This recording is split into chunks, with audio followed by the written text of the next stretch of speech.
Hello, good morning. कैसे आप लोग? क्या वीडियो और साउंड एकदम ठीक है? वीडियो और ऑडियो एक बार बताइए। शुरुआत करते हैं फिर आज की क्लास की।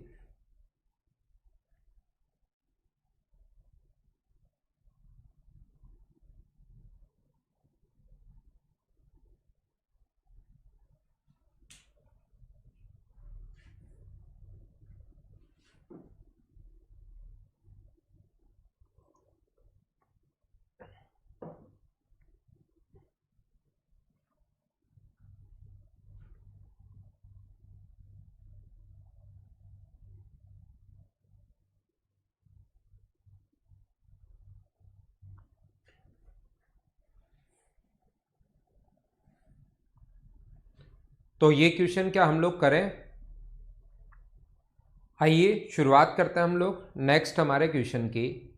यहाँ पर एक त्रिभुज ए बी सी के कोण बी ए सी का द्विभाजक बी सी को डी पर तथा डी ए बी सी के परिवर्त को ई पर मिलता है। तो इसके लिए which of the following is true, निम्नलिखित में से कौन सा सत्य है, ऐसा हम लोगों से पूछ रहा है वो।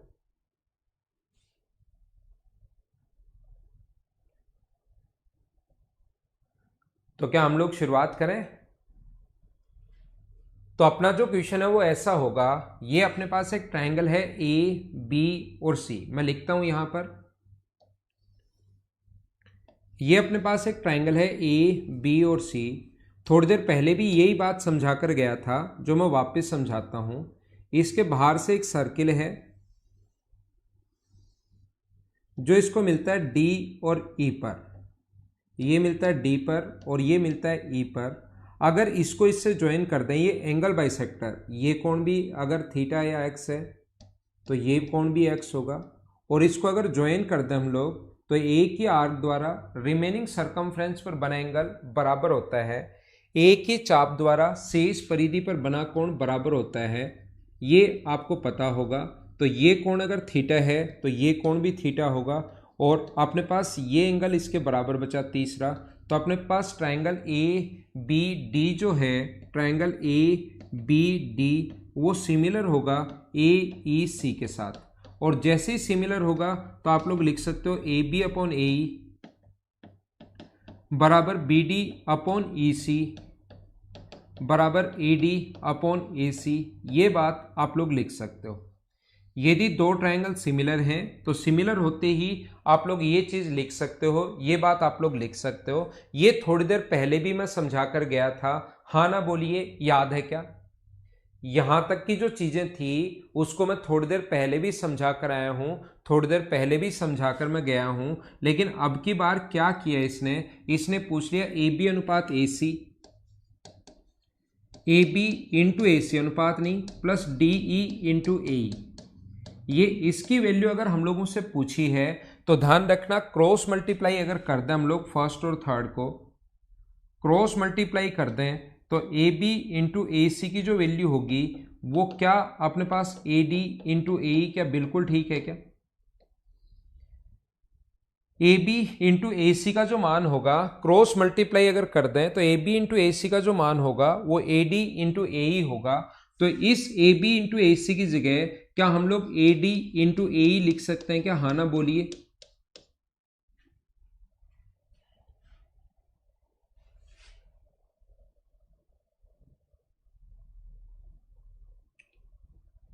तो मुझे आप लोग ये बताइए, A B into A C, A B into A C बराबर क्या हम लोग ए डी इंटू ए ई लिख सकते हैं क्या? और ये जो अपने पास है ये डी ई इंटू ए ई अपने पास ऐसे कैसे चल रहा है, इसको मैंने चेंज नहीं किया। मैं फिर बता देता हूं, जो पिछली क्लास में हम लोग करके गए थे उसी को फिर सेम वही चीजें की हैं। और लास्ट में अपने पास ये जो फर्स्ट और थर्ड को क्रॉस मल्टीप्लाई कर दें तो ए बी इंटू ए सी का जो मान है वो हम लोगों ने यहां पर ए बी इंटू ए सी का जो मान है उसकी जगह रख दिया ए डी इंटू ए ई। बाकी ये सेम ऐसे कैसे रखा है, दोनों जगह से ए ई अगर कॉमन ले लें, ए ई कॉमन अगर ले लें तो अंदर बचेगा A E plus D, A E plus D. तो ए ई और A E plus D, A D plus D, ये अपने पास ए डी बचेगा ना। यहां से ए ई कॉमन ले लिया तो क्या बचेगा, ए D plus D. A D plus D को, क्या आप लोग इस चीज को total A D plus D को ए ई लिख सकते हो क्या? तो आंसर क्या आ गया अपने पास, ए ई स्क्वायर, ये अपना आंसर आ गया है। उम्मीद है आप लोग सारे लोग इस चीज को समझ पाए होंगे। ये हमारे पास हम लोगों ने कैसे सोल्व कर लिया, मुझे बताइए कि एकदम ठीक है क्या?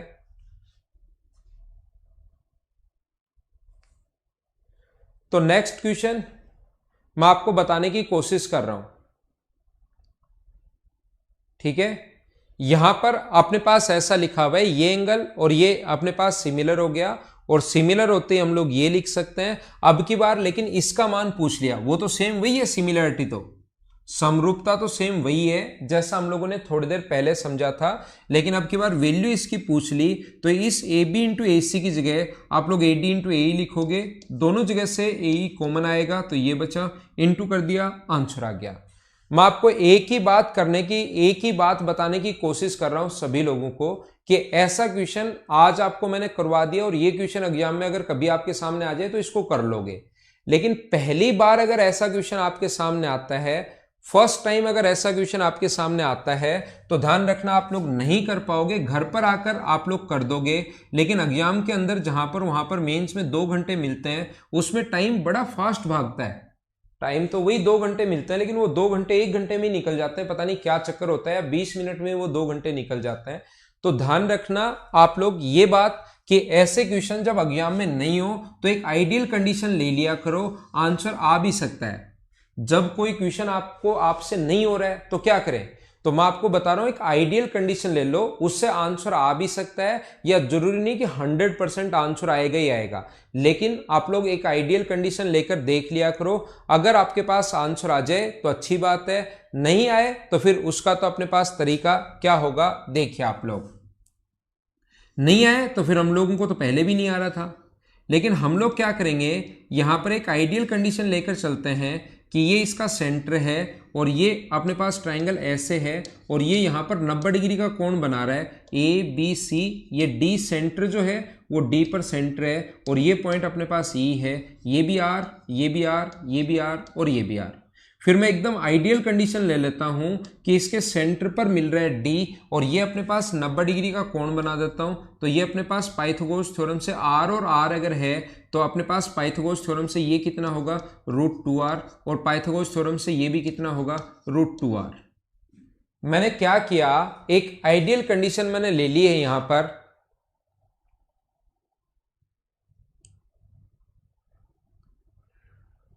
अगर लैग हो रहा है तो आप लोग यहां पर लिखना।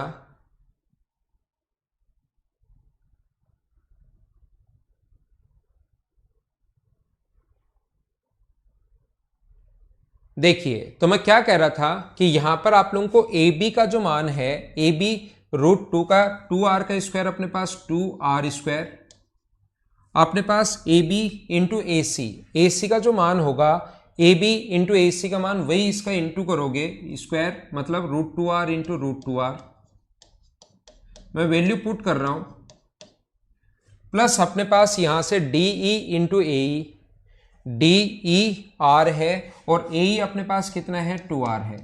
इसको सोल्व करने पर ये भी 2r स्क्वायर, ये भी 2r स्क्वायर, तो 4r स्क्वायर आ गया है। तो कौन से ऑप्शन को सोल्व करने पर 4r स्क्वायर आ रहा है वो हम लोग चेक कर लेंगे। कौन से ऑप्शन को हमें सोल्व करने पर अपने पास ये आ रहा है, 4r स्क्वायर आ रहा है, तो मुझे बताओ ए डी का जो मान है, ए से डी तक की वैल्यू तो r है, तो ये तो आएगा r स्क्वायर, ए ई का मान 2r है, ए ई का मान 2r है, तो ये आएगा 4r स्क्वायर, और हमें 4r स्क्वायर चाहिए, आगे वाले किसी ऑप्शन से आएगा नहीं, तो हमारा जो आंसर हो गया वो कितना हो गया, ए ई, ये अपना आंसर है। उम्मीद है आप लोग समझ पाए होंगे। दोनों तरीके मैंने आपको बता दिए हैं जिससे क्वेश्चन आप कर सकते हो। पूरी बेसिक अप्रोच आधा पहले समझा कर गया था, और उसका आधी अप्रोच अब मैंने बता दी। जो पहले बता कर गया था उसी की वैल्यू यहां पर निकाल कर यहां पुट करनी, आंसर आ जाएगा। या कभी कभार आइडियल कंडीशन भी आप लोग ले लिया करो।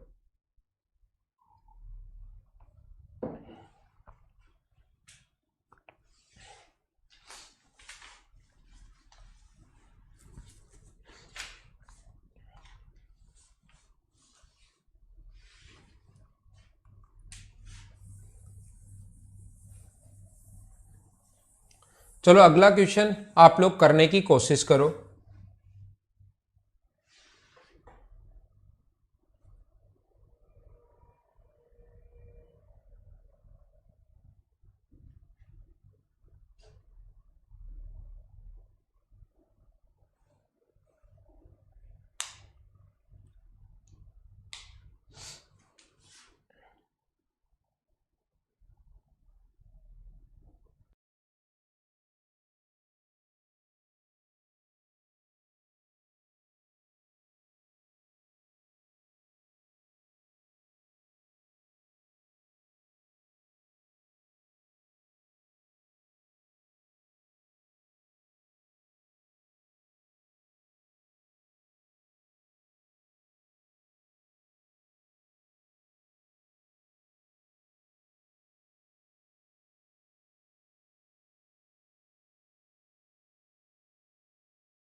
तो हम लोग कैसे कर पाएंगे क्वेश्चन को? देखिए, कोशिश करना समझने की। क्वेश्चन आसान है।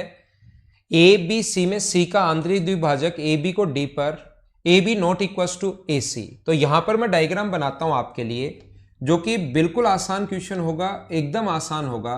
एक ट्राइंगल है ए बी और सी, देखना और समझते चलना।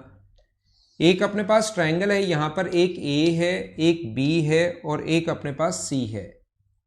सी का आंतरिक द्विभाजक ए बी को डी बिंदु पर काटता है। इसका जो इंटीरियर एंगल बाइसेक्टर है वो इसको डी पॉइंट पर काटता है। यहां पर इंटीरियर एंगल बाइसेक्टर कि ये कोण थीटा है तो ये भी कोण थीटा होगा, और ये कौन से पॉइंट पर काटता है? डी पॉइंट पर काटता है। A B not equal to A C मतलब आइसोसेलेस ट्राइंगल नहीं है, ये खुद मना कर रहा है इस चीज को। ई सी डी पर एक ऐसा पॉइंट है कि ए ई बराबर ए डी। ए इस पर एक पॉइंट ई इस प्रकार से है कि ए ई बराबर है ए डी के। ये अपने पास पॉइंट ई इस प्रकार से है कि ए ई बराबर है अपने पास किसके? ए डी के बराबर है। ए ई जो है वो बराबर है ए डी के। यदि ए बी सी 50 डिग्री हो, ये वाला जो एंगल है ये अगर अपने पास 50 डिग्री हो, तो ये वाला जो होगा इसको मैं मानता हूं वाई डिग्री। ये वाला जो है इसको मैं मान लेता हूं वाई। मुझे आप लोग ये बताइए, ये एंगल 50 डिग्री है, ये एंगल थीटा है, तो इस एंगल का ये तीसरा एंगल से बाहर एक्सटीरियर एंगल जो होगा भाई, ये जो कोण होगा वो क्या मुझे बताओ? 50 प्लस थीटा होगा क्या? ये जो एक्सटीरियर एंगल होगा अपने पास बाह्य जो कोण होगा वो क्या अपने पास 50 प्लस थीटा होगा क्या? तो आप बोलोगे कि हाँ सर 50 प्लस थीटा होगा एक्सटीरियर एंगल, और ये अगर 50 प्लस थीटा है तो मुझे आप लोग बताइए ये एंगल भी क्या 50 प्लस थीटा होगा क्या? क्योंकि दो साइड बराबर है। आप कहोगे सर क्यों होगा? तो मैं कहूंगा ट्राइंगल की दो साइड बराबर हैं तो दो एंगल भी बराबर होते हैं 50 प्लस थीटा। और क्या इस ट्राइंगल के लिए, इधर वाले ट्राइंगल के लिए ये एक्सटीरियर का ही काम कर रहा है क्या? अपने पास बाह्य जो कोण होता है वो ऑलवेज अंतः अभिमुख कोणों के योग के बराबर होता है, इंटीरियर अपोजिट के। y प्लस थीटा के बराबर होगा। थीटा से थीटा हट गया है तो y बराबर कितने डिग्री आ गया है? 50 डिग्री। ये अपना आंसर है। आंसर आ गया 50। हाँ ना बोलिए, क्या सारे लोग समझ पा रहे हो क्या?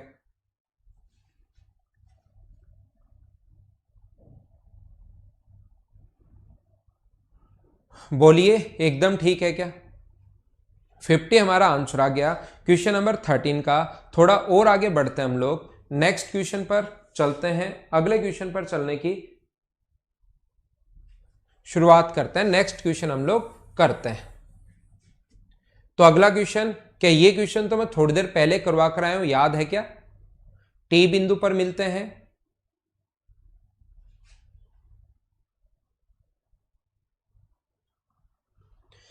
क्यू पी आर अगर 80 डिग्री हो, ये क्वेश्चन मैं थोड़ी देर पहले करवा कर आ चुका हूं। ये अपने पास पी क्यू आर, इनको आगे बढ़ाया और ये अगर पॉइंट टी पर मिलता है तो आप लोग क्यू टी आर का मान बताइए। ये अगर 80 डिग्री है तो लैंग्वेज ऐसे अलग अलग दे सकता है। ये अंदर बाहर एक्सटीरियर एंगल जहां पर मिले वहां पर बना एंगल होता है 90 minus half of A.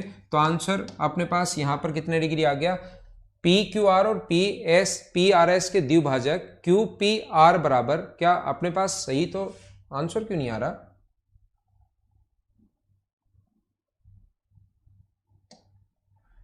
P Q R, ये ट्रायंगल अपने पास पी क्यू और आर, क्यू आर भुजा एस तक बढ़ाएगी, क्यू आर जो है वो एस तक बढ़ाएगी। अच्छा, ये दूसरा अपने पास सेम ये है अपने पास, देखो इस टाइम आगे नहीं बढ़ाया है, अब की बार इस तरफ बढ़ाया है।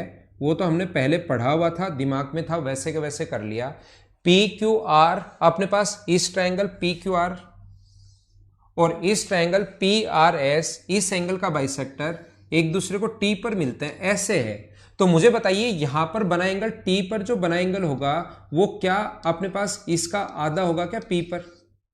ये एक का इंटीरियर बाइसेक्टर और एक का एक्सटीरियर बाइसेक्टर जिस पॉइंट पर मिलते हैं वहां पर बना एंगल क्या पी का आधा होता है? ये बात आपको याद है क्या? तो ये एंगल अगर 80 डिग्री है तो ये वाला जो एंगल होगा वो कितने डिग्री होगा? 40 डिग्री होगा। ये अपना आंसर है 40। उम्मीद है आपके समझ में आया होगा।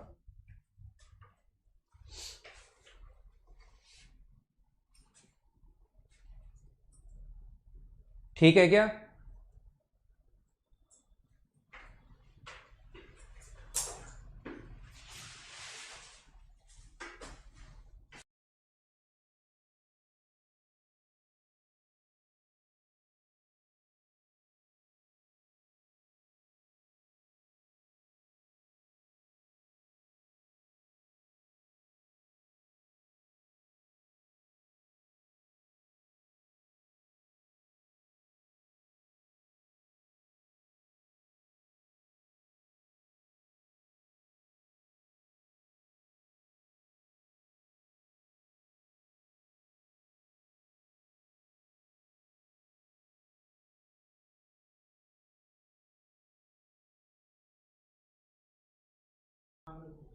ध्यान देना आप लोग, यहां पर अपने पास ये थ्योरी का जो कॉन्सेप्ट है मैं बता देता हूं कैसे हुआ।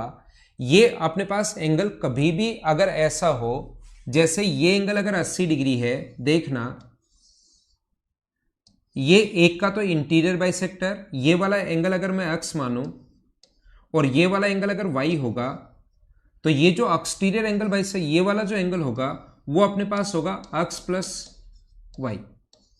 ठीक है, और ये वाला जो एंगल होगा वो अपने पास होगा कितने degree? 180 minus x minus y. ये अपने पास ऐसा होता है 180 माइनस एक्स माइनस वाई।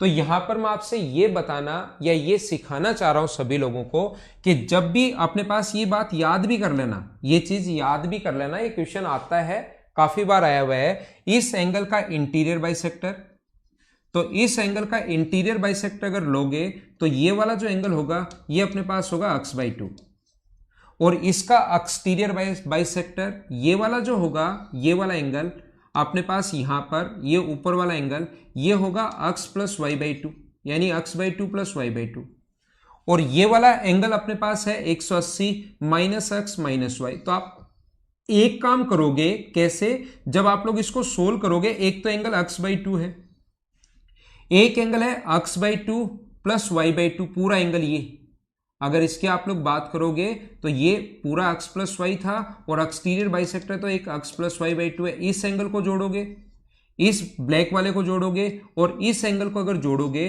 तो इन सभी का जो, इन तीनों को जोड़कर ये वाला और ये तीनों को जोड़कर अगर 180 में से जब घटाओगे तो ये वाला एंगल करके देखना घर पर बैठकर, ये y बाई 2 आ जाएगा। क्या आप लोग इस चीज को कर पाओगे क्या? मैं आपको यह समझा रहा हूं या ये बताने की कोशिश कर रहा हूं कि ये वाला एंगल x बाई 2, x है y है तो exterior angle x plus y हो गया, लेकिन एक्सटीरियर एंगल बाइसेक्टर है तो x प्लस वाई बाई 2, अंदर वाला x और y अगर है तो 180 माइनस एक्स माइनस वाई, इन दोनों को ऐड किया पहले तो कंप्लीट एंगल आ गया, फिर ये x/2 ऐड कर लिया, और 180 में से इन दोनों का सम अगर घटाओगे तो y/2 आ जाएगा। ये बात आप लोग याद भी कर सकते हैं। तो एक का तो इंटीरियर बाइसेक्टर और एक का एक्सटीरियर बाइसेक्टर जिस पॉइंट पर जाकर मिले वहां पर बना एंगल तीसरे से हमेशा आधा होता है। ये बात ध्यान रखना, ये याद रखना। बोलिए ठीक है क्या?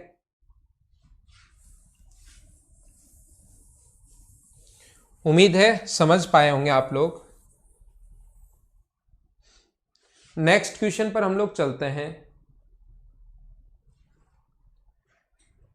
चलो RQP बताइए आप लोग। ये RQP आप लोग बताइए, एंगल RQP कितना होगा ये आप लोग बताओ।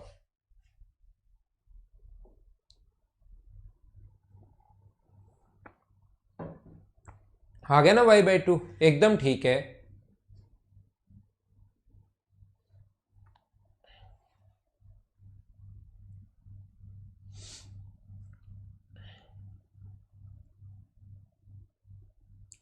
नेक्स्ट क्वेश्चन देखिए, ABC एक साइक्लिक ट्राइंगल है। साइक्लिक जहां भी नाम आ गया इसका मतलब बाहर से एक सर्किल है। साइक्लिक अगर कभी भी नाम आ गया तो बाहर से एक सर्किल हम लोग ड्रॉ कर सकते हैं, A, B और C। ये अपने पास A है, ये अपने पास B है और ये अपने पास C है। या हम लोग बाहर से एक सर्किल ड्रॉ कर सकते हैं। ये देखिए,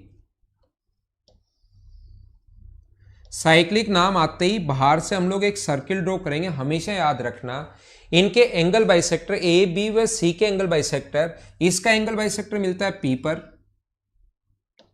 इसका एंगल बाइसेक्टर मिलता है Q पर, और इसका एंगल बाइसेक्टर जो है वो मिलता है R पर। P, Q और R, इनके जो एंगल बाइसेक्टर हैं वो मिलता है P, Q और R पर।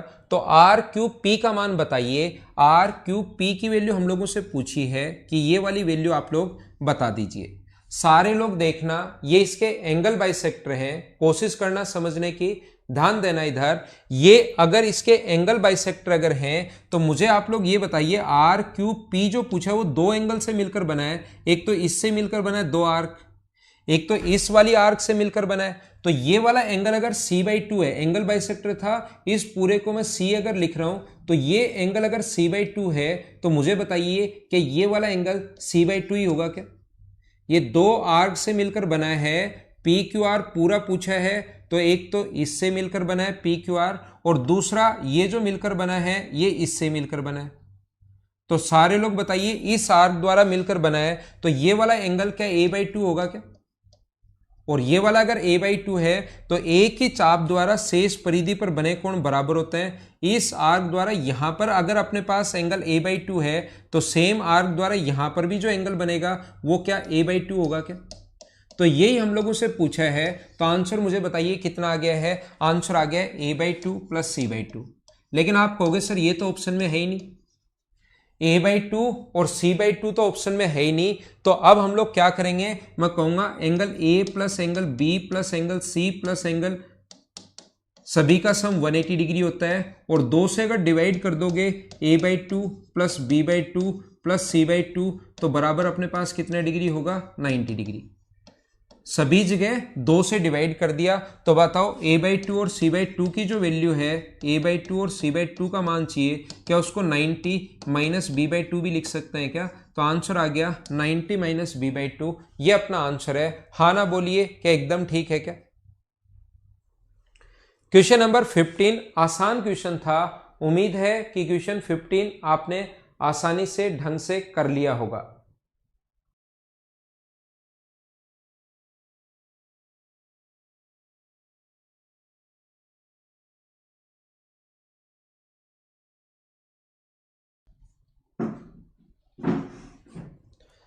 अगला क्वेश्चन मैं समझाता हूं। क्वेश्चन नंबर 16 15 के बाद ये अभी भी जो करवा कर आया था वही क्वेश्चन है। मुझे आप लोग ये बताइए, अभी जस्ट थोड़ी देर पहले करवाया था वही क्वेश्चन है, 2 बार समझाया था, आप पढ़कर देख लीजिए। ये जो क्वेश्चन है ये मैं 2 बार समझा चुका हूं, इसको पढ़कर देख लीजिए आप लोग। ABC क्या बताकर आया हूं, याद है क्या? और ये तीनों क्वेश्चन आए हुए हैं भाई SSC में। ये जो क्वेश्चंस हैं ये आए हुए हैं, ये ट्रायंगल A, B और C है, और ये जो एंगल बाइसेक्टर है बी ए सी का एंगल बाइसेक्टर, इसको काटता है डी पर और इसको काटता है ई पर, और यहाँ पर जैसे आप लोग मिला दोगे तो ये तो पहले ही एंगल बाइसेक्टर था, और ये कोण इस आर्क द्वारा यहाँ पर बना कोण, ये वाला एंगल और ये वाला एंगल दोनों बराबर हो गए। तो मुझे बताओ ए बी डी जो है वो क्या सिमिलर हो गया क्या ए ई सी के साथ?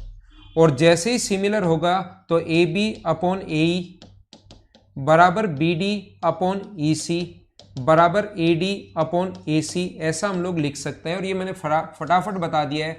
ए बी अपॉन ए डी की जो वैल्यू है, यहां से इसको अगर क्रॉस मल्टीप्लाई करोगे तो लिख सकते हैं A B upon A D बराबर ए ई अपॉन ए सी हम लोग लिख सकते हैं। और A B upon A D का जो मान है वो अपने पास आएगा ये 3/5, ये 3/5 बराबर ए ई अपॉन ए सी, यही पूछा है तो आंसर आ गया 3:5। उम्मीद है सभी लोग समझ पाए होंगे। तो ये क्वेश्चन आप लोग कर चुके हो। थोड़ा सा हम लोग और आगे बढ़ते हैं, क्वेश्चन नंबर 17 करने की कोशिश करो। चलो आप लोग,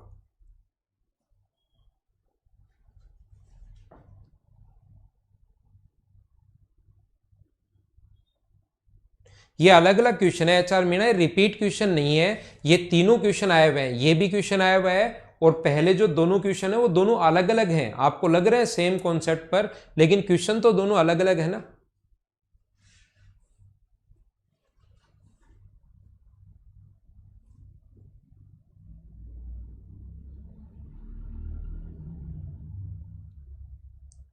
एडी ए बी सी के आंतरिक द्विभाजक पर परपेंडिकुलर है, डी को डी से होकर और बी सी के समांतर बनाया गया है। देखिए आपने पास ये कहा है एक ट्रायंगल है ए बी और सी, ए बी और सी, इसने हम लोगों से बोला है, देखना आप लोग कोशिश करना समझने की, इसने कहा है एंगल बी के द्विभाजक पर, एंगल बाइसेक्टर पर, एंगल ए बी सी के आंतरिक द्विभाजक का लंब डी जो अपने पास एडी, एडी जो है वो ट्रायंगल ए बी सी के आंतरिक द्विभाजक जो है इसका एंगल बाइसेक्टर जो है, इसका बी का जो एंगल बाइसेक्टर है थीटा और थीटा उस पर परपेंडिकुलर है। ये बात आप लोग ध्यान रखना, कौन एडी इस पर परपेंडिकुलर है, ये पॉइंट यहां पर डी है। अगर आप लोग मुझे बताइए कि ये कॉन्सेप्ट, ये पॉइंट मैंने बताया है क्या कि जब भी वही लाइन तो अपने पास एल्टीट्यूड हो, यही लाइन तो एंगल बाइसेक्टर है और यही लाइन अपने पास एल्टीट्यूड है, तो क्या इसको आगे अगर बढ़ा दिया जाए, यहां तक अगर हम लोग बढ़ा दें तो मुझे आप लोग ये बताइए सारे लोग, दो चीजें आपके समझ में आएंगी, यही तो एंगल बाइसेक्टर है और यही एल्टीट्यूड है, तो ये लाइन मीडियन का काम भी करेगी। पहली बात, ये लाइन मीडियन का काम भी करेगी और दूसरा ये आइसोसेलेस ट्रायंगल भी होगा यहां से यहां तक। ये दो कॉन्सेप्ट यहां से आपके दिमाग में तुरंत घुसने चाहिए अगर वही लाइन एंगल बाइसेक्टर है और वही लाइन एल्टीट्यूड है तो। हाँ ना बोलिए, क्या एकदम ठीक है क्या?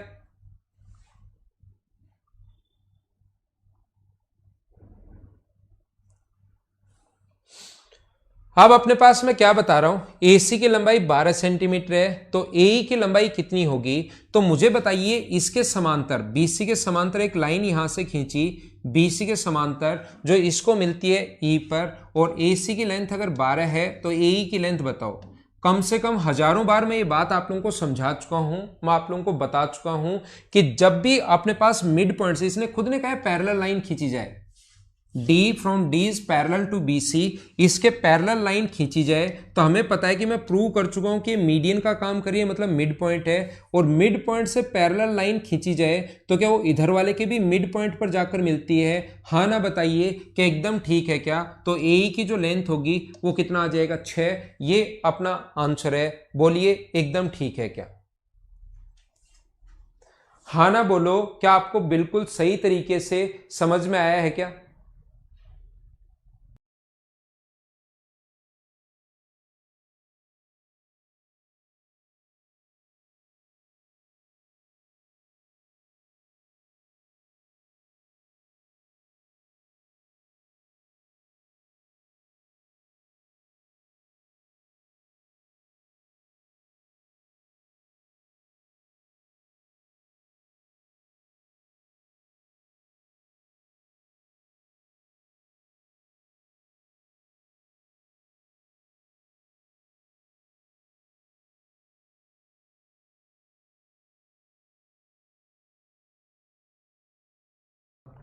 देखो मैं फिर से समझाता हूं, यहां पर मैं ये बता रहा हूं, एक चीज याद कर लो भाई, ये बहुत इंपॉर्टेंट कॉन्सेप्ट है और इस कॉन्सेप्ट पर मैंने काफी सारे क्वेश्चंस आपको पहले भी करवाए हैं। फिर मैं बताता हूं, कभी भी अगर वही लाइन तो एल्टीट्यूड हो, क्वेश्चन ध्यान से पढ़िए। ये अपने पास किसी भी ट्रायंगल में एडी जो होगा, एडी जो है वो एंगल ए बी सी का जो एंगल बाइसेक्टर है ना, ए बी सी का जो आंतरिक विभाजक है, एंगल बाइसेक्टर जो है उस पर परपेंडिकुलर है, ऐसे हम लोगों ने बोला है। तो ये एंगल बाइसेक्टर भी है और ये परपेंडिकुलर भी अगर है तो यही लाइन मीडियन का काम करना शुरू कर देगी। जिस बच्चे को नहीं समझ में आया, यही लाइन एल्टीट्यूड है और यही एंगल बाइसेक्टर, तो ये मीडियन भी होगी। और थोड़ी देर पहले इस पर 2 क्वेश्चन करवाए थे अगर आप पिछली क्लास में थे तो। और मैं ये बता देता हूं, पता नहीं कितनी बार बता चुका हूं कि कभी भी इसके पैरेलल लाइन अगर खींचोगे मिड पॉइंट से, कभी भी पैरेलल लाइन खींचोगे तो इधर वाले के भी मिड पॉइंट पर जाकर मिलेगी। तो ये इसका मिड पॉइंट प्रूव कर चुके हैं मीडियन के कारण, क्योंकि वही लाइन अगर एल्टीट्यूड है और वही एंगल बाइसेक्टर तो ये मीडियन भी होगी। तो मीडियन होने के कारण मिड पॉइंट से और पैरेलल लाइन खींचोगे तो इसको बराबर बराबर बांटेगी। ये अपने पास एई की जो लेंथ होगी वो कितनी हो जाएगी, 6। ये अपना आंसर है। तो हम लोग और आगे बढ़ते हैं।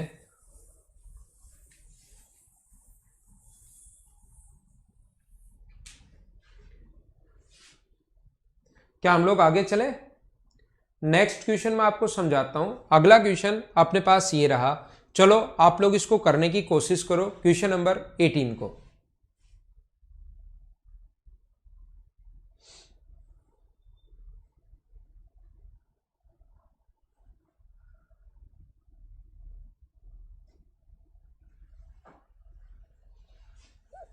ए बी सी में, क्या ये क्वेश्चन तो मैंने आपको बेसिक जब पढ़ाया था थ्योरी पढ़ाते टाइम, क्या मैं आपको समझा चुका हूं क्या? देखिए अपने पास ए बी सी में सी अधिक कोण है, इस टाइप का क्वेश्चन कैसे कर पाएंगे? मैं यहां पर आपके लिए डायग्राम बनाता हूं। सी अपने पास अधिक कोण है, ए बी सी में ये जो सी अपने पास है ये अधिक कोण है। ये अपने पास ए है, ये अपने पास बी है और ये अपने पास सी है।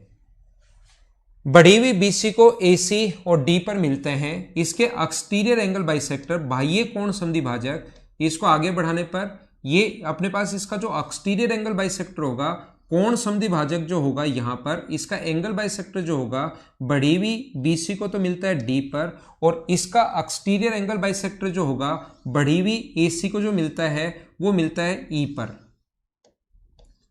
और इसने हम लोगों से कहा है कि यदि ए बी AD और B अगर इक्वल हैं, यदि AB AD और B अगर इक्वल हैं तो AC B का मान क्या होगा, ऐसा हम लोगों से पूछा गया है।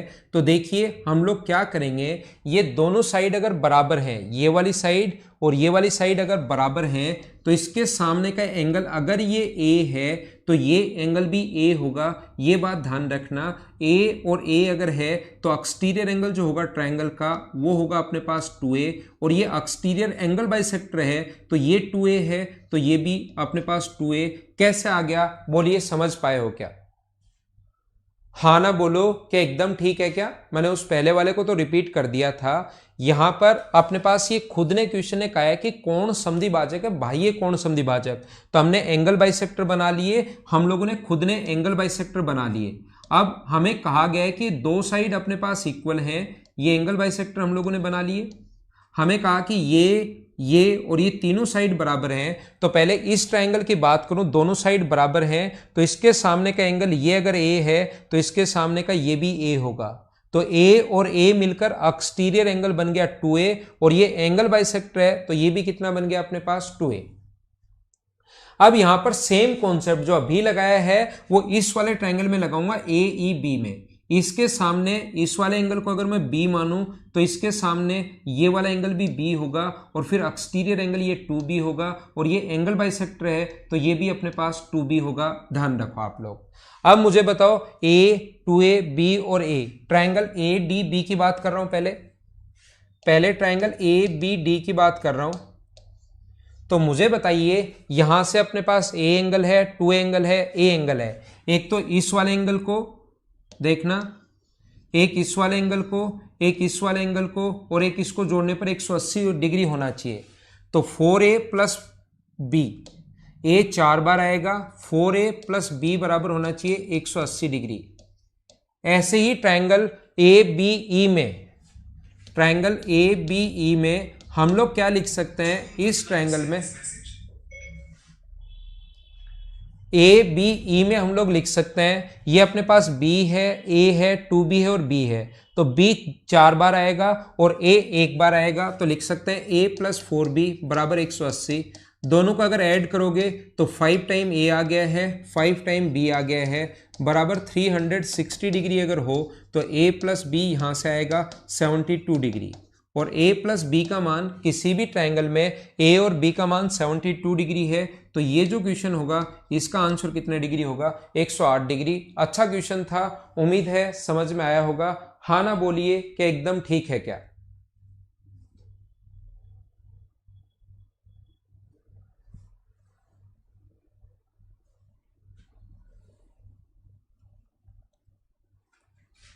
तो इसको मैं मिटाता हूं और अगली फाइल आप लोगों के लिए अपलोड करता हूं मैं।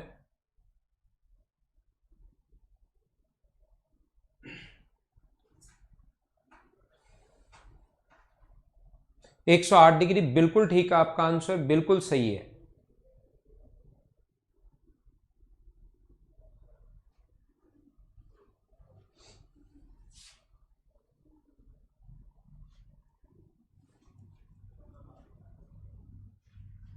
ठीक है, इसको फिर से देखना, जो भी बच्चा वापस देखना चाह रहा है फिर से देखना। अब हम लोग अगला क्वेश्चन करने की कोशिश करते हैं। ये ऐसे आपके चैप्टर वाइज डाले हुए हैं, कुछ शुरुआत के जो क्वेश्चंस हैं उनका सॉल्यूशन नहीं दिया हुआ, वो मैं क्लास में सोल्व करवाऊंगा। आगे वाले क्वेश्चंस का सॉल्यूशन दिया हुआ है, वो देखकर आप लोग करो। आधे क्वेश्चन मैं करवा रहा हूं, आधे आप लोग करना, ऐसे ही करते चलेंगे। तो चलो अब इसको हम लोग सोल्व करते हैं। यहां पर पी क्यू आर इस प्रकार से त्रिभुज पी क्यू बराबर पी आर है। आर एस और क्यू टी एक दूसरे की माध्यिकाएं हैं। यदि माध्यिकाएं एक दूसरे को समकोण पर काटें, क्या मैं आपको थ्योरी पढ़ा चुका हूं क्या? यदि किसी भी ट्रायंगल की मीडियन अगर राइट एंगल पर काटें पी क्यू आर में, ये बराबर हो या नहीं हो, इसने बराबर दे दिया, अच्छी बात है। पी क्यू बराबर पी आर, पी क्यू बराबर पी आर, तो ये इक्वल हो भी सकते हैं या नहीं भी हो सकते, उससे कोई फर्क नहीं पड़ता। याद रखना, ध्यान रखना आप लोग सारे लोग, यहां पर दोनों माध्यिकाएं अगर एक दूसरे को समकोण पर काटें, एक तो अपने पास कौन सी मीडियन है, आर एस है और क्यू टी है। ये मीडियन है आर एस और ये मीडियन है क्यू टी। मुझे बताइए, दो मीडियन अगर 90 डिग्री पर काटती हैं तो क्या अपने पास ये पता है क्या कि P Q square plus P R square बराबर, कभी भी ये स्पेशल कंडीशन अगर दे तो 5 क्यू आर स्क्वायर, ऐसा मैं बता चुका हूं। हाँ ना बोलिए, याद है क्या? और यहां पर हमारे पास क्या है, पी क्यू, तो पी क्यू और पी आर बराबर हैं, पी क्यू और पी आर बराबर हैं, तो पी क्यू स्क्वायर तो बिल्कुल ठीक है। पी आर स्क्वायर की जगह भी आप लोग पी क्यू स्क्वायर लिख सकते हो, क्योंकि ये दोनों बराबर हैं। पी आर की जगह आप लोग पी क्यू लिख सकते हो, बराबर 5 क्यू आर स्क्वायर अगर है तो मुझे आप लोग बताइए twice of P Q square बराबर 5 क्यू आर स्क्वायर, और P Q upon Q R, P Q upon Q R का जो होल स्क्वायर होगा वो मुझे बताइए क्या 5/2, ये अपने पास आंसर आ जाएगा। बोलिए बिल्कुल ठीक है क्या? अब देखो हरिकेश के लैग आ गया, जैसे अपने इसमें है ना, अपने बोर्ड पर जैसे लैग आ गया, ऐसे एक स्टूडेंट के लैग आ गया वो। हाँ ना बोलिए, हाँ ना बोलते रहो, तभी मुझे पता लगता रहेगा कि आपकी क्लास स्मूथ चल रही है आपके एंड पर, तभी पता लगता है मुझे।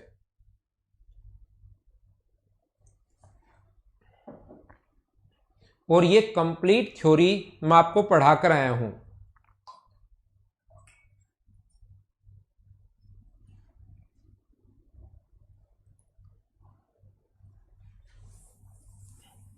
ये थ्योरी जो है ये मैं आपको करवा चुका हूं। अगला क्वेश्चन आप लोग कीजिए, क्वेश्चन नंबर सेकंड, 2 नंबर करने की कोशिश करो।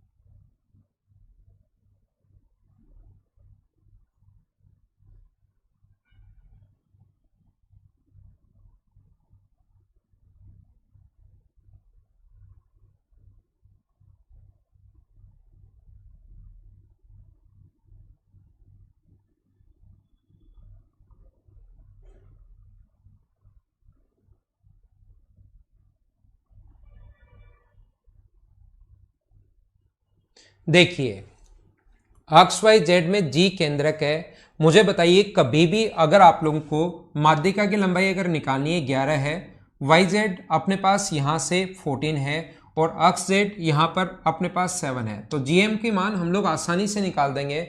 मुझे सिर्फ इतना बता दीजिए सारे लोग मिलकर, क्या आपको अपोलोनियम थ्योरम याद है क्या? जब भी अपने पास माध्यिका की लंबाई निकालनी हो या ऊपर वाला एक्सएम निकालना हो या जीएम निकालना हो तो पहले माध्यिका की लंबाई निकालेंगे और जो मीडियन की लेंथ आएगी ये अगर चाहिए तो उसको 1/3 कर देंगे और ऊपर वाला अगर चाहिए तो उसको हम लोग 2/3 कर देंगे। ये नीचे वाली वैल्यू अगर हमें चाहिए तो हम लोग इसको 1/3 कर देंगे, ऊपर वाली वैल्यू अगर चाहिए तो हम लोग उसको 2/3 कर देंगे। ये आप लोग ध्यान रखना। तो यहां पर हम लोग लिखेंगे 11 के स्क्वायर 121। अपोलोनियम थ्योरम मुझे उम्मीद है कि आप लोग ये याद कर ली होगी। और अपने पास वहां पर उधर वाली लेंथ दी हुई है 7 का स्क्वायर 49 बराबर ट्वाइस ऑफ हम लोग लिख सकते हैं एक्स एम स्क्वायर प्लस अपने पास यहां से 7 का स्क्वायर, ये लेंथ जो होती है इधर वाली या इधर वाली कोई सी भी ले सकते हो, प्लस 7 का स्क्वायर 49, ऐसा हम लोग लिख सकते हैं। तो यहां पर ये जो दोनों ऐड करोगे तो अपने पास हो गया है 170 में से 2 का भाग दोगे तो 85, इस 2 का भाग दे दिया मैंने इधर, बराबर x m square plus 49 minus होगा तो एक्स एम स्क्वायर बराबर अपने पास आ जाएगा 36। तो एक्स एम की लेंथ जो आ जाएगी वो आ जाएगी 6। अब अगर आपके पास ये टोटल मीडियन की लेंथ अगर 6 आ गई है तो जीएम की लेंथ अगर चाहिए तो टोटल ऊपर वाला होता है 2/3 और नीचे वाला यहां से यहां तक 1/3 होता है। तो 6 का अगर 1/3 करोगे तो क्या आपके पास जो आंसर आ जाएगा वो क्या 2 आ जाएगा क्या?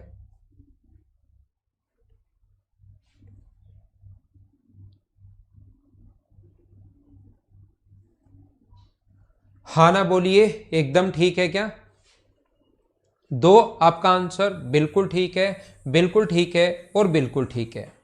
नेक्स्ट क्वेश्चन देखिए। क्वेश्चन सेम ऐसे कैसे क्वेश्चन है, सिर्फ और सिर्फ क्वेश्चन की लैंग्वेज चेंज कर दी है, संख्याएं चेंज कर दी हैं, बाकी इसी पर बेस्ड क्वेश्चन है। सेम कॉन्सेप्ट का क्वेश्चन है। पी क्यू आर, सी इसका केंद्रक है जो कि बहुत अच्छी बात है।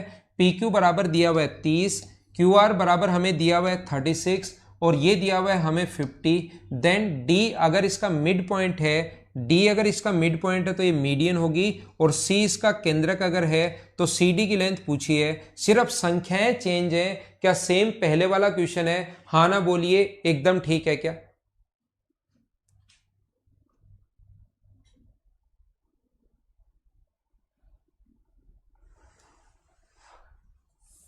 तो ये तो सेम जो 2 नंबर में करवा कर आया हूं उसी कॉन्सेप्ट का वैसा क्वेश्चन है। तो आप लोग अगला क्वेश्चन कीजिए, क्वेश्चन नंबर 4। इस टाइप का जो मैंने पहले 4 घंटे आपको कुछ क्वेश्चंस करवाए थे उसमें एक क्वेश्चन ऐसा करवा चुका हूं, तो यहां पर इसको भी करो चलो।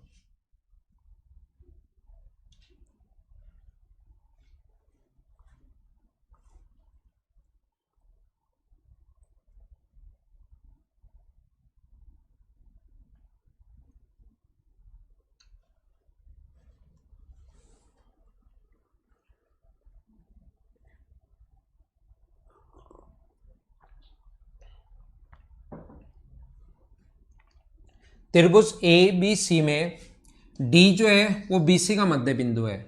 एक ट्रायंगल है ए बी और सी, देखना एक ट्रायंगल है ए बी और सी, इसका जो मिड पॉइंट है वो अपने पास डी है।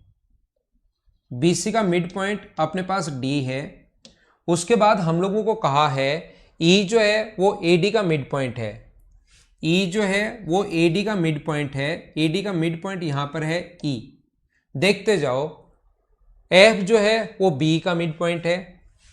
एफ जो है वो अपने पास बी, ई का जो मिड पॉइंट है वो अपने पास एफ है। इसने ऐसा हम लोगों से बोला है। और उसके बाद अपने पास ऐसा है कि यहां पर जी एफ सी का मध्य बिंदु है। एफ सी का मध्य बिंदु जी है। ये इसका जो पॉइंट है ये यहां पर जी है मिड पॉइंट। देन आप लोग बता दीजिए कि ई एफ जी का और टोटल के साथ एरिया का रेशियो आप लोग बता दो। ऐसे क्वेश्चन में यहां तो मिड पॉइंट दिए हुए हैं, और पहले क्वेश्चन अगर याद है तो वो 9, 18, 12, 12, 8, 24, 8, 24 था तो रेशियो 1:3 बन गया था। 9, 18 था तो रेशियो अपने पास कितना बन गया था, 1:2 बन गया था। और 12, 12 था तो रेशियो 1:1 बन गया था। ऐसा मैंने समझाया था आपको, अगर याद हो तो। अब हम लोग क्या करते हैं, इस टाइप के क्वेश्चंस करने का तरीका हमेशा ये मिड पॉइंट है, याद रखना। तो हम लोग क्या करेंगे, यहां से इस पर एक ऐसी लाइन खींचते हैं, इनके इसको मिलाते हैं। तो ये अगर अपने पास 1 है तो ये भी अपने पास कितना होगा, 1 होगा। आप बोलोगे सर बिल्कुल ठीक है। तो मुझे बताओ, ये दोनों बराबर अगर हैं तो ये टोटल इसका क्षेत्रफल अगर 4 है तो क्या नीचे वाले इसका क्षेत्रफल भी 4 होगा क्या, नहीं 2 होगा क्या। ये अपने पास 1 और 1 2 है, मिड पॉइंट को मिलाने वाली लाइन ये अगर 2 है तो मुझे बताओ क्या इसका एरिया भी 2 होना है क्या। तो टोटल का एरिया मुझे बताओ कितना होगा। ये अपने पास मिड पॉइंट है, देखना मैं वापस से डायग्राम बना देता हूं। टोटल इस वाले भाग का क्षेत्रफल 4 हो गया, टोटल का हमें पता है। ये पॉइंट यहां पर ई है, टोटल का क्षेत्रफल अपने पास 2 और 2 4 हो गया। और ये मीडियन का काम अगर कर रहा है यहां से यहां तक, ये बीच वाली लाइन ऑरेंज वाली मीडियन का काम कर रही है, तो इधर वाले का भी 2 होगा और इधर वाले का भी 2 होगा। ये बीच वाले का तो मुझे पता लग गया 1 है। अब मैं टोटल का एरिया निकाल रहा हूं कि कितना होगा। तो बीच वाले का तो 1 है, पता है। नीचे वाले का टोटल 2, 1 और 1 अगर 4 है तो ये मीडियन का काम करेगी। अगर डी मिड पॉइंट है तो इधर वाले का भी 2, इधर वाले का भी 2। इस ट्राइंगल की अगर मैं बात करूं, ई मिड पॉइंट है इसका, ई जो है वो मिड पॉइंट है, तो ये मीडियन का काम करिए। मिड पॉइंट अगर है तो ये 2 है तो ये भी कितना होगा 2, और ये अगर 2 है तो ये भी कितना होगा 2, क्योंकि ये मीडियन है अपने पास, ई मिड पॉइंट है तो ये मीडियन का काम कर रही है। तो 2, 2, 4, इसका क्षेत्रफल तो 4 पहले भी था, 2 ये आ गया, 2 ये आ गया, टोटल का 8 है। और इसका 1 अगर है तो अपने पास आंसर जो आ जाएगा वो क्या 1/8 ही आ गया है क्या। वापिस देखना, अपने पास यहां पर मिड पॉइंट अगर है तो एरिया का रेशियो वही होता है जो बेस का रेशियो है। तो बेस बराबर बराबर तो एरिया भी 1:1, तो टोटल हो गया 2। अब इधर भी एक ग्रीन वाली जो लाइन है इसका बेस जो है अपने पास बराबर बराबर है, क्योंकि एफ मिड पॉइंट है। तो ये दोनों अगर इक्वल हैं तो इसका क्षेत्रफल टोटल अगर 2 है, ट्राइंगल यहां से बन रहा है, इसके लिए मीडियन का काम कर रही है इस ट्राइंगल के लिए। तो अपने पास ऊपर वाले का 2 तो नीचे वाले का भी 2, मैंने अलग से बना लिया, टोटल 4। अब अगर इस मीडियन का काम करूं तो इधर भी 2 होगा, इधर भी 2 होगा। ये भी मीडियन का काम कर रहा है तो 2 और 2, और ये भी मीडियन का काम कर रहा है तो 2 और 2, 1/8 ये अपना आंसर आ गया। ये बताया ना, 2 ये रहा, 2 ये रहा, 2 ये रहा और 2 ये रहा। यहां से इस वाले भाग का क्षेत्रफल अगर 4 आ गया है तो 2 इधर बांट सकते हो, 2 इधर बांट सकते हो, 2 और 2। ये ई मिड पॉइंट है तो ये मीडियन 2, मीडियन से नीचे मीडियन जो होती है वो एरिया को इक्वली बाइसेक्ट करती है, तो यहां तक 2 है तो ये भी 2। मीडियन क्यों, क्योंकि ई मिड पॉइंट है। ये भी अपने पास मीडियन का काम करेगा क्योंकि ई मिड पॉइंट है, तो नीचे इधर 2 तो इधर 2, तो टोटल कितना हो गया 8।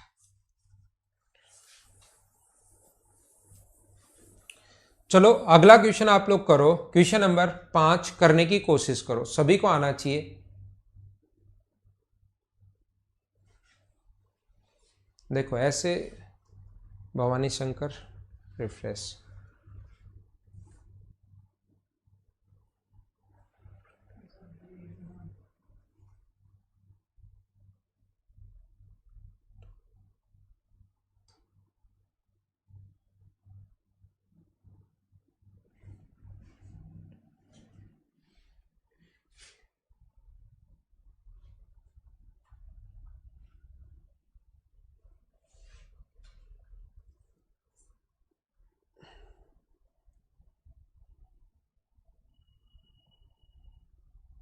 सारे क्वेश्चन सुशील कुमार 700 क्वेश्चन थोड़े ना होते हैं, फिर तो क्वेश्चन ही मैं आपको कम प्रोवाइड करूंगा कि 200 दे दिए कि चलो सारे करवा देता हूं, आपके दिमाग में ये लगेगा।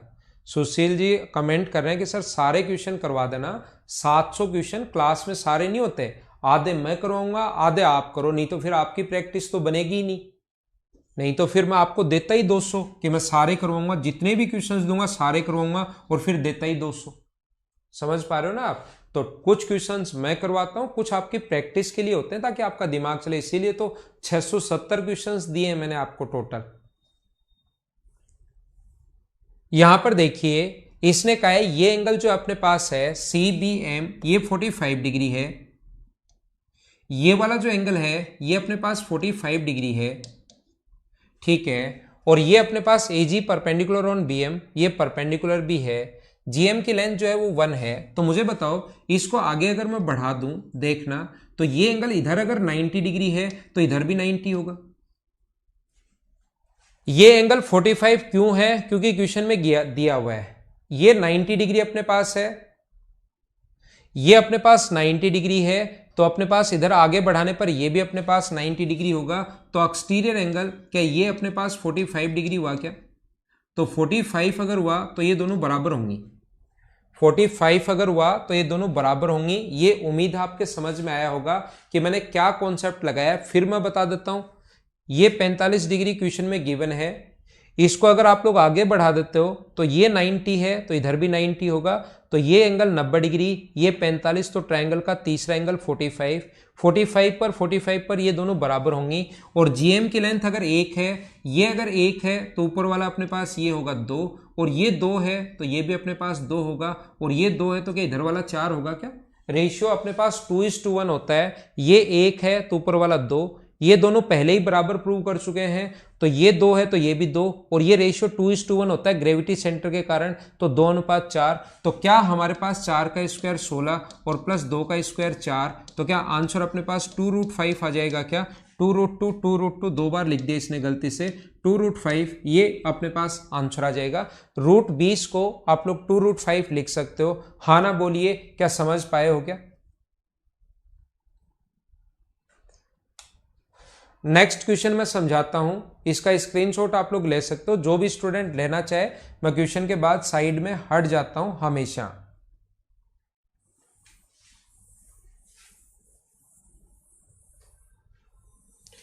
चलो क्वेश्चन नंबर 6 करो, देखो आपको आता है क्या।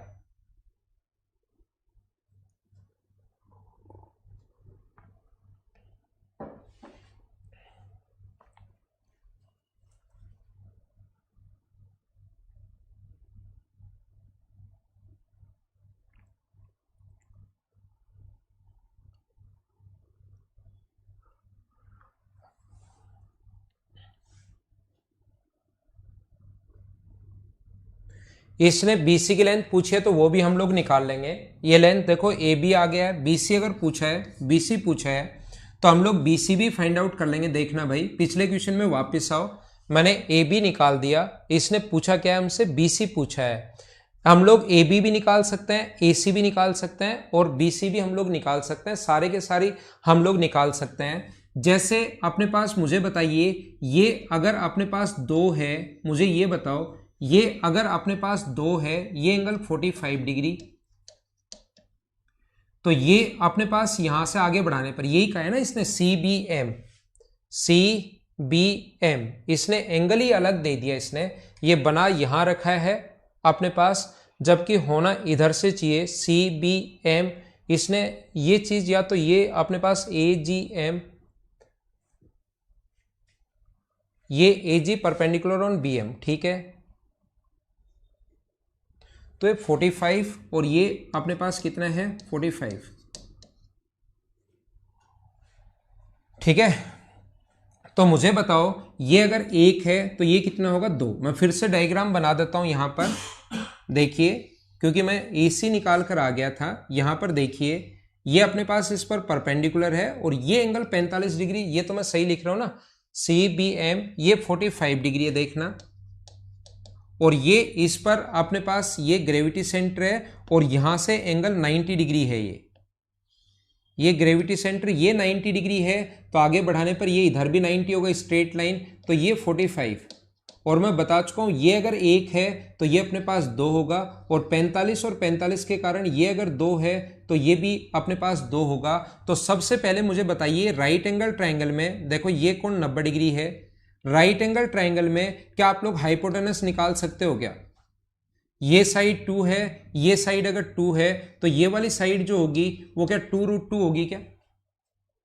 A B और C, A बी और सी, ये पाइथागोरस थ्योरम से क्या ये वाली जो साइड होगी वो अपने पास 2√2 होगी और मीडियन हमेशा मिड पॉइंट पर जाकर मिलती है। तो मुझे बताइए इधर वाली 2√2 है तो क्या इधर वाली भी अपने पास 2√2 होनी है क्या? ये अपना आंसर आ जाएगा। हाँ ना बोलिए, क्या ठीक है क्या?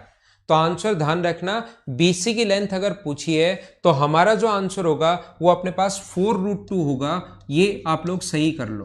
तो हम लोग इसमें BC की लेंथ भी निकाल सकते हैं, हम लोग AB की लेंथ भी निकाल सकते हैं और हम लोग इस क्वेश्चन में AC की लेंथ भी निकाल सकते हैं। ये आप लोग याद रखना, सारी की सारी लेंथ हम लोग फाइंड आउट कर सकते हैं।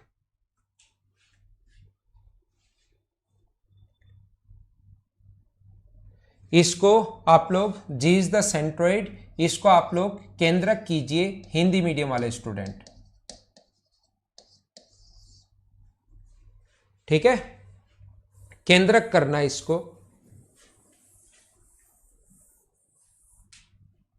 चलो अगला देखो,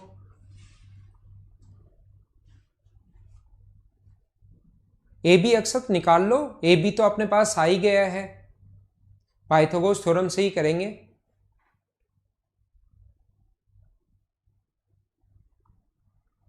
AD माध्यिका है और AD बराबर हाफ ऑफ BC। ये एक ट्रायंगल है AB और C। ये अपने पास एक ट्रायंगल है AB और C। AD माध्यिका अपने पास है, AD बराबर हाफ ऑफ BC। जो मीडियन होती है वो सामने वाले साइड के मिड पॉइंट पर जाकर मिलती है। ये अपने पास BC/2 होगा, ये अपने पास BC/2 होगा और ये ऑलरेडी हम लोगों को दिया हुआ है BC/2। ये BC/2 क्यों होगा? क्योंकि क्वेश्चन में दिया हुआ है, ये अपने पास क्वेश्चन में गिवन है। हाँ तनु, जब भी मैं करवाऊंगा, लेकिन जब भी मैं करवाऊंगा आपका बचा हुआ अर्थमेटिक मैथ्स वो मैं बता दूंगा। एक बार मैं ये करवाऊंगा, फिर मैं अलजेब्रा करवाऊंगा, उसके बाद आपके बचे हुए टॉपिक जो है वो मैं करवा दूंगा। ठीक है, तो यहां पर मुझे बताइए ये तीनों साइड अगर बराबर हो, ये दोनों साइड बराबर क्यों? क्योंकि AD मीडियन है, माध्यिका त्रिभुज ये अपने पास इसको बराबर बराबर बांटती है। और ये बराबर क्यों? क्योंकि गिवन है। तो क्या यहां पर बना एंगल 90 डिग्री होता है, ऐसा मैंने समझाया, याद है क्या? और BAD बराबर 30 डिग्री है। इधर वाला एंगल अगर 30 डिग्री है तो फिर ये इधर वाला कितने डिग्री होगा? तो आप बोलोगे सर 60 होगा, 60 होगा। और ये दोनों बराबर हैं तो इसके सामने 60 है, तो इसके सामने ये वाला जो एंगल होगा वो भी क्या 60 डिग्री होना है क्या? यही अपना आंसर आ जाएगा। हाँ ना बोलिए, क्या एकदम ठीक है क्या? भाई एंगल निकालने में MPG कब लगाते हैं सौरभ मीणा? हम लोग एंगल निकालने में MPG हम लोग कब लगाते हैं? वो तो MPG देखो मैंने किस चीज के लिए बताया और कब लगाते हैं। ऐसे तो हर क्वेश्चन में आप सोचने लग जाओगे कि MPG लगा दें, तब तो कैसे काम चलेगा। ये देखिए BF और CF, BE और CF एक त्रिभुज ABC की दो माध्यिकाएं हैं। G उनका इंटरसेक्शन पॉइंट है, EF और AG एक दूसरे को O पर मिलते हैं। तो AO और OG आप लोग बताइए। याद रखना, अगर अपने पास मिड पॉइंट को मिलाने वाली जो लाइन होती है वो तीसरी से आधी और उसके पैरेलल होती है। A, B और C जो मिड पॉइंट को मिलाने वाली लाइन जो होगी वो तीसरी से आधी भी होती है और उसके पैरेलल होती है। मैं यहाँ पर ये बता रहा हूँ, इसके बाद आप लोग कोई भी लाइन खींचना, अगर ये मिड पॉइंट को मिलाने वाली लाइन है तो कोई भी लाइन खींचो उसको वो हमेशा मिड पॉइंट पर ही काटेगी। ये आप लोग ध्यान रखना। कोई भी लाइन खींचिए, चाहे मीडियन खींचो, चाहे एल्टीट्यूड खींचो, चाहे एंगल बाइसेक्टर खींचो, या यूं ही कोई लाइन खींच दो यहां से, वो हमेशा उसको 1:1 में ही काटती है। क्योंकि दोनों के लाइन पैरेलल होते ही ट्रायंगल सिमिलर हो गए, और सिमिलर हो गए तो ये रेशियो 1:1 है, तो ये भी रेशियो 1:1 होगा। कितनी भी लाइन खींचो ये आप याद कर सकते हैं, कितनी भी लाइन खींचिए मिड पॉइंट को मिलाने वाली लाइन हमेशा और हमेशा उसको 1:1 में ही बांटेगी। ये चीज आपको पता होनी चाहिए, आपको याद होना चाहिए। तो अब अगर ये बात आपको पता है, BE और CF एक त्रिभुज ABC की दो माध्यिकाएं हैं। देखना, अब मैं आपको क्वेश्चन करवाता हूं। एक ट्रायंगल ABC की दो माध्यिकाएं हैं अपने पास BE और CF। ए बी और सी इसकी दो मीडियन है, एक अपने पास बी ई है और दूसरी जो मीडियन है वो अपने पास सी एफ है। तो मीडियन हमेशा मिड पॉइंट पर जाकर मिलती है, याद रखना। जी इनका इंटरसेक्शन पॉइंट है और ये तीसरी माध्यिका भी मैं मिला देता हूं यहां से, ये तीसरी मीडियन है जो मान लो इसको जाकर मिलती है डी पर, लेकिन इसने कहा है कि ये इसको अगर ओ पर मिले। तो पहले तो आप लोग सारे लोग ये बताइए मुझे, जो ग्रेविटी सेंटर होता है, गुरुत्व केंद्र जो होता है, वो माध्यिका को हमेशा 2:1 में बांटता है। क्या ये बात तो आप लोग समझ पाए हो क्या? क्या ये चीज याद है क्या? गुरुत्व केंद्र माध्यिका को हमेशा 2:1 में बांटता है, 2:1 के रेशियो में बांटता है। तो ये यहां से अगर टोटल 3 हुआ, और अभी भी मैं ये बात भी समझा कर आया हूं कि ये भी मिड पॉइंट है और ये भी मिड पॉइंट है, तो मिड पॉइंट को मिलाते ही इधर से कोई भी लाइन खींचो वो 1:1 में बांटेगी। तो ये ऊपर वाला 2 था, नीचे वाला 1, तो टोटल हो गया 3 हो गया। तो यहां से यहां तक भी 1.5 होगा, में 1:1 का रेशियो होगा, तो ये भी 1.5 होगा, और यहां से नीचे भी अपने पास 1.5 होगा। ये जो अपने पास है यहां से ऊपर अपने पास यहां से यहां तक देखो 2 है, इससे ऊपर अपने पास ये लेंथ दी हुई है 2, और यहां से यहां तक ये लेंथ आई है 1.5। तो मुझे बताओ AO और OG का रेशियो पूछे, अगर हम लोगों को AO और OG का रेशियो पूछे, तो A से O तक जो है वो 1.5 है, A से O तक जो है वो 1.5 है, और O से G तक का जो रेशियो है, तो आप कहोगे ये 2 है, ये 1.5 है, तो OG क्या 0.5 ही बचेगा। तो रेशियो कितना आ गया? 3:1। ये अपना आंसर है, और ये अपनी आज की क्लास है। इसको आप लोग एक बार वापस देखना खुद से, तो चीजें आपको ज्यादा समझ में आएंगी। ये थी आज की हमारी क्लास। कल की क्लास यहीं से हम लोग शुरुआत करेंगे, ध्यान रखना आप लोग। कल भी हम लोग इसके क्वेश्चंस करेंगे, और संडे को अब की बार क्लास है, हर संडे को ही होती है। संडे को DI हम लोग पढ़ेंगे, डाटा इंटरप्रिटेशन हम लोग पढ़ेंगे। ठीक है, okay, thank you. Mid point को मिलाने वाली लाइन आधी और पैरेलल होती है अनिल, देना जरूरी नहीं होता। मिड पॉइंट को मिलाने वाली लाइन आधी भी होती है और पैरेलल भी होती है, देना जरूरी नहीं होता, वो हमें वैसे ही पता है। एक बार जो क्वेश्चन मैं करवाऊं उसको 2-3 बार करो, उसके बाद आप डायग्राम बनाना भी शुरू कर दोगे, अगर डायग्राम शुरुआत में नहीं बन रहा है तो।